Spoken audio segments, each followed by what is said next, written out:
Բարդ սիրելի հայրենակիցներ, եթերում կրկին քաղաքական խաչմերուկն է, այսօր արդեն հունիսի 4-ն է, սա մեր սորվա մեջ առաջին հաղորդումն է, քանի որ զբաղված է օրվա ընթացքում եւ հիմա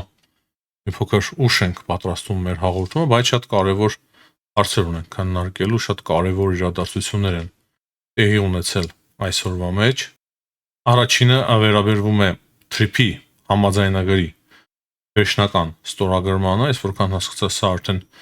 վերջնական ստորագրումն է տեղի ունեցել, բայց հետաքրքիրը այն է, որ այն ստորագրվել է Վաշինգտոնում եւ Երևանում, առանձին փաստաթուղթը ստորագրել է Ամերիկայի Միացյալ Նահանգների պետքարտուղար Մարկո Ռուբիոն, իսկ Հայաստանում արտգործնախարար Արարատ Միրզոյանը։ Անկեղծ ասած, մի փոքր անսպասելի էր այս փաստաթղթերի ստորագրումը, TRIP-ի համաձայնագիրը, պետք է հետևենք, որ հասկանանք, թե սա վերջնական փաստաթուղթն է, բայց ամենայն հավանականությամբ վերջնական փաստաթուղթն է, քանի որ օրեր առաջ Հայաստանում, երբ որ այցելեց պետքարտուղար Մարկո Ռուբիոն, համապարփակ ռազմավարական գործընկերության հետ միասին, նաև TRIP-ի վերաբերյալ փաստաթուղթ ստորագրվեց, նախնական փաստաթուղթը, որ բանակցվել է փաստաթուղթը, եւ որ այնտեղ արդեն փոփոխություններ չեն մտցվում, իսկ հիմա, երբ որ արդեն ստորագրվեց այս փաստաթուղթը, իմ պատկերացմամբ արդեն պետք է որ սկսվեն գործնական աշխատանքները TRIP-ի շուրջ։ Դրանից հետո կարևոր հայտարարություն եղավ Հայաստանում արդեն Եվրամիության դեսպանի կողմից, Վասիլիս Մարագուսի կողմից, որ Եվրամիությունը աջակցելու է Հայաստանին եւ Ուրսուլա ֆոն դեր Լայենի հետ Փաշինյանը հերախոսազրույց պետք է ունենա։ Մի փոքր անց մենք արդեն տեղեկացանք, որ այդպիսի հերախոսազրույց տեղի ունեցել Ուրսուլա ֆոն դեր Լայենի եւ Նիկոլ Փաշինյանի միջեւ, եւ այդ մասին մենք առաջինը տեղեկացանք Ուրսուլա ֆոն դեր Լայենի հաղորդագրությունից, նա ասում է, որ ես խոսեցի Նիկոլ Փաշինյանի հետ Ռուսաստանի կողմից Հայաստանի նկատմամբ վերջերս կիրառված սահմանափակումների մասին։ Սա տնտեսական հարկադրանք է եւ անընդունելի է, Եվրոպան ամուր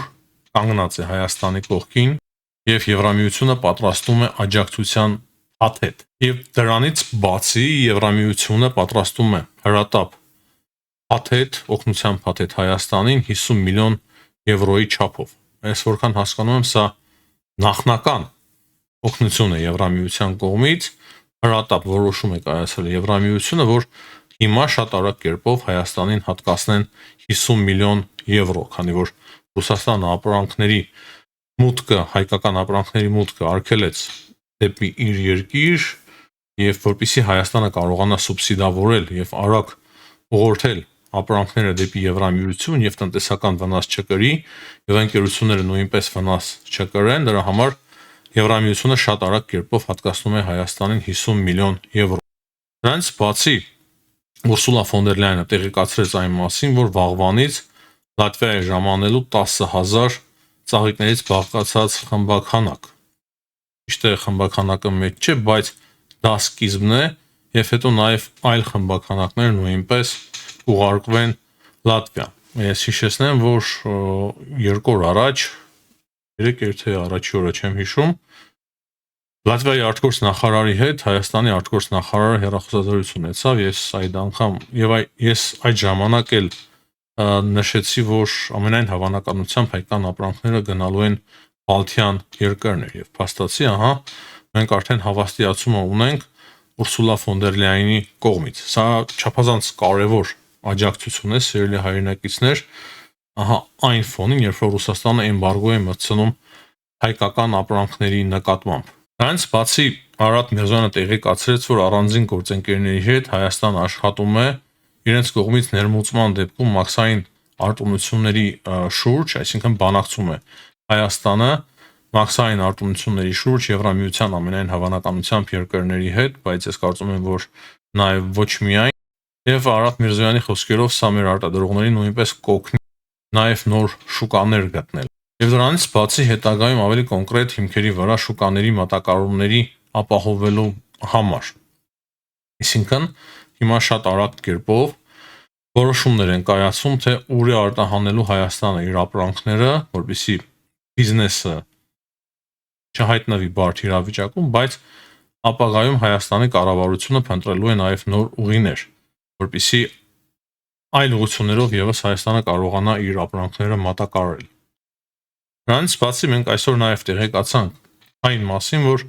հայկական ապրանքների սուբսիդավորումը արդեն իսկ սկսվեց։ Հաստատի ցուցակը հրապարակվել է, թե որքանով ինչը սուբսիդավորելու է Հայաստանի կառավարությունը։ Դա եւս չափազանց կարևոր եւ հետաքրքիր տեղեկություն է։ Այսօր մի քանի հայտարարությամբ է հանդես եկել նաև փոխվարչապետ Ռուսաստանի Օվերչուկը, Զախարովան եւ էլի ուրիշներ, Գալուզինը նույնպես փոխարտգործնախարար, եւ ինչ է ասում այս Օվերչուկը, նա ասում է, թե Հայաստանը կարող է գնալ դեպի Եվրամիություն, եթե ուզում է, բայց ոչ Ռուսաստանի հաշվին։ Կարծես այս անգամ նա չի հիշել Ուկրաինան, որքան ես տեղյակ եմ, բավականին մեծ տեքստ է, բայց ես չգտա Ուկրաինայի մասին հիշատակում, բայց նույն ժամանակ ինչ է ասում Օվերչուկը, չնայած որ մի կողմից այդ մեծ տեքստի մեջ խոստովանում է, որ Ռուսաստանի հաշվին Հայաստանը չպետք է գնա Եվրամիություն, բայց մյուս կողմից ասում է, որ մենք որևէ սահմանափակում չենք տանում հայկական ապրանքների ներմուծման վրա։ Այսինքն ինքը իրեն է սկսել հակասել, մի կողմից ուրիշ բան է ասում, մյուս կողմից ուրիշ բան։ Եվ ավելացնում է, որ պարզապես նոր բերքը հասել է եւ մենք պետք է ստուգենք, թե ինչ է մեզ ուղարկվում։ Կան արդյոք որևիցե վնասատուներ, թե հիվանդություններ։ Եվ ահա նրա խոսքով պարզվում է, որ ինչ որ բաներ գտել են։ Այսինքն շատ լուրջ ձևով Օվերչուկը ինքներեն հակասում է, դրանից բացի մենք տեսնում ենք, որ հիմա հաղորդագրություն կա այն մասին, որ հայկական ապրանքները Ռուսաստանը փոխարինելու է ադրբեջանականով։ Դրանից բացի հիմա կրկին Ադրբեջանի հետ սիրախաղ է սկսել Ռուսաստանը, ԵԱՏՄ-ն հրավիրում Ադրբեջանին, արտգործնախարարը Ադրբեջանի մեկնելու է Ռուսաստան, Գալուզինը խոսում է այն մասին, թե ինչպես Արցախում կարծես մանկապարտեզ է կառուցելու Ռուսաստանը, թե ինչ որ նման հաղորդագրություն, ահա այսպիսի նոր սիրախաղ է սկսել Ռուսաստանի Դաշնությունը Ադրբեջանի հետ։ Զախարովան էլ է հայտարարությամբ հանդես եկել, նա ասում է, որ Արևմուտքը Ամերիկայի Միացյալ Նահանգների գլխավորությամբ հիմա թալանելու են Հայաստանը, քանի որ այնտեղից արտահանելու են ազվագյուտ մետաղներ։ Նրա խոսքերով Արևմուտքի տրամաբանությունն է թալանել, իրեն վերցնել ամեն ինչ նվաստացնել եւ այդպես շարունակ։ Ահա այսպիսի հայտարարություններով է հանդես եկել Զախարով։ Եվ ըստ Զախարովայի դա իրենց գործելավոճն է, որը որ հիմա նաեւ փորձում են օգտագործել Հարավային Կովկասի նկատմամբ։ Բայց կարծում եմ ամենակարևորը մենք բաց թողենք Օվերչուկի հայտարարությունից Հայաստանի մասով։ Սա կարծում եմ, որ պետք է ընթերցել։ Եթե Հայաստանում Եվրոպամետ ուժերը հաղթեն, դա նշանակում է, որ Հայաստանը շարժվում է դեպի Եվրամիություն։ Հետո նա ասում է, ինչու պետք է աջակցություն ցուցաբերենք նման երկրի, արդյոք մենք իսկապես գումար ենք տալու նրանց, ովքեր կարող են վաղը մեր դեմ կռվել։ Սա շատ լուրջ հայտարարություն է, նախ լուրջ միջամտություն է Հայաստանի ներքին գործերին ընտրություններից առաջ, եւ հետո մենք տեսնում ենք, որ ոչ միայն միջամտություն է, այլ նաեւ փաստացի Օվերչուկի խոսքերից պարզ է դառնում, որ իրենք արդեն որպես հակառակորդ կարող է պատկերացնել նաեւ Հայաստանը, ահա այդ տրամաբանության մեջ են բերում Հայաստանը եւ պատկերացնում են, որ վաղը Եվրոպան կարող է իրենց դեմ պատերազմել եւ եթե Հայաստանն էլ դառնա Եվրոպայի մաս, ապա կարող է Հայաստանը նույնպես դառնալ իրենց դեմ պատերազմող։ Ահա սա է Ռուսաստանի տրամաբանությունը։ Ես կարծում եմ, որ սա անառողջ տրամաբանություն է եւ շատ հիվանդագին մոտեցում, շատ հիվանդագին տրամաբանություն։ Ինչպես ես արդեն նշեցի, ահա այս ֆոնին Միխայել Գալուզինը փոխարտգործնախարարը Ռուսաստանի հրավիրում է Ադրբեջանին միանալ ԵԱՏՄ-ին։ Ես հույսով եմ, որ Ադրբեջանում այդքան խելք կունենան, որպեսզի այս առաջարկությունից հրաժարվեն։ Կարծում եմ կարևոր է նաև ուշադրություն դարձնել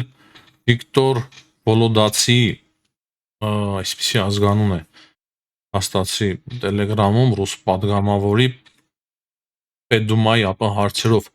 Եվրասիական ինտեգրման հարցերով падգամավորի հայտարարությունը ուզում եմ անպայման մեջ բերել, ուրեմն ինչ է ասում սա. նրանք ամեն ինչ կանեն ընտրությունները կեղծելու համար։ Հայաստանի մասին է խոսքը, Հայաստանի իշխանությունների մասին է խոսքը։ Հիմնականում մարդկանց վախեցնելով եւ շանտաժի ենթարկելով եւ նույնիսկ քաղաքական գործիչներին կվերացնեն։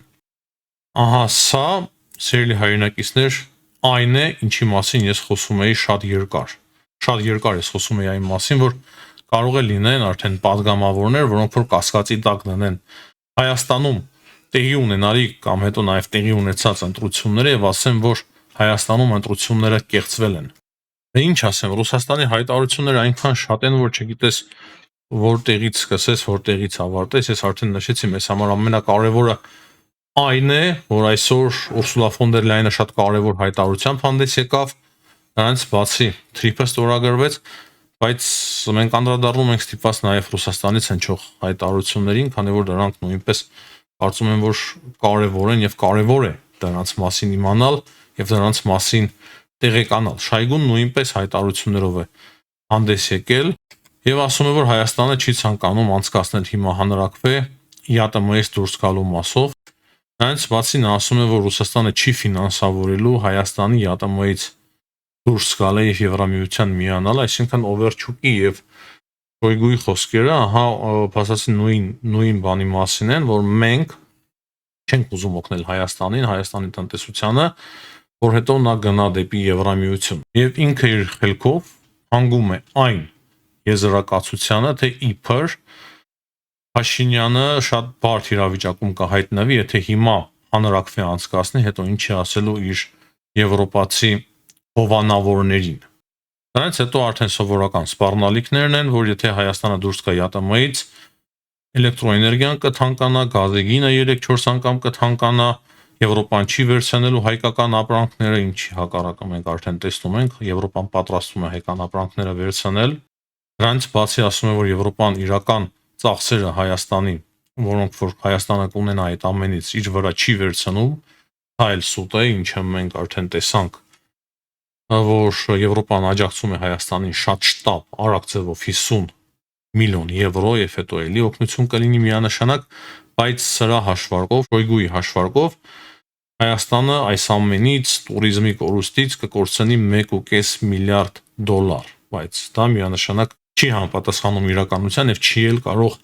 համապատասխանել իրականության։ Սա ուղղակի ռոպագանդայի մաս է։ Եվ ահա այսպես սիրելի հայրենակիցներ, երբ ընդամենը 2 օր է մնում Հայաստանում ընտրություններին, մենք ինչ ենք տեսնում։ Ռուսաստանը ավելի ու ավելի կոշտ, կոպիտ ձևով է սկսել է միջամտել Հայաստանի ներքին գործերին, փորձում է ազդել Հայաստանի ընտրությունների վրա։ Այսօր էլ բազմաթիվ հրապարակումներ տեսանք հակակոռուպցիոն կոմիտեի կողմից, թե ինչքան մարդ է ձերբակալվել, ինչքան մարդու վրա լուրջ կասկածանքներ կան, կոռուպցիայի հետ կապված բազմաթիվ զայնագրություններ։ Տեսնում ենք նաև մարդկանց հոսքը Հայաստան Ռուսաստանի Դաշնությունից, դրա համար պետք է չափազանց զգոն լինենք։ Ճիշտ է, բոլոր հարցումներով քաղաքացիական պայմանագիրը առաջատար է, բայց այնուամենայնիվ վտանգը ես համարում եմ, որ բավականին մեծ է եւ դրա համար պետք է մեր բոլոր ուժերը, սիրելի հայրենակիցներ, մոբիլիզացվեն, որպեսզի մենք կարողանանք միասին պահել Հայաստանի անկախությունը եւ ինքնիշխանությունը։ Ես գրեթե համոզված եմ, որ Հայաստանը ոչ միայն խնդիրներ չի ունենա տնտեսական, նաեւ քաղաքական լուրջ խնդիրներ չի ունենա, Ռուսաստանն էլ կփորձի ընտրություններից հետո ինչ-որ չափով կարգավորել հարաբերությունները Հայաստանի հետ եւ դրանից բացի սա շատ կարեւոր էր Հայաստանի համար, որ մենք հիմա շատ արագ կարողանանք մեր ապրանքները ուղարկել Եվրոպա եւ Ռուսաստանն էլ միանշանակ իր այս վարկից պետք է որ փոշմանի, բայց ցավոք փորձը ցույց է տալիս Վրաստանի օրինակով, Մոլդովայի օրինակով, Ուկրաինայի օրինակով եւ այդպես շարունակ, որ Ռուսաստանը չի ուզում ուղղվել, չի ուզում իր իսկ սխալների եւ իր իսկ դառը փորձի վրա սովորել։ Հիմնականում այսքանը սիրելի հայրենակիցներ, այսօրվա համար այս պայդրությամբ գիտեմ, որ հաղորդումը բավականին կարճ ստացվեց, բայց եթե շատ կարեւոր հարցեր լինի, մենք կրկին կփորձենք այսօր էլ քննարկել։ Հաջողություն եմ մաղթում բոլորին, ցտեսություն, կհանդիպենք։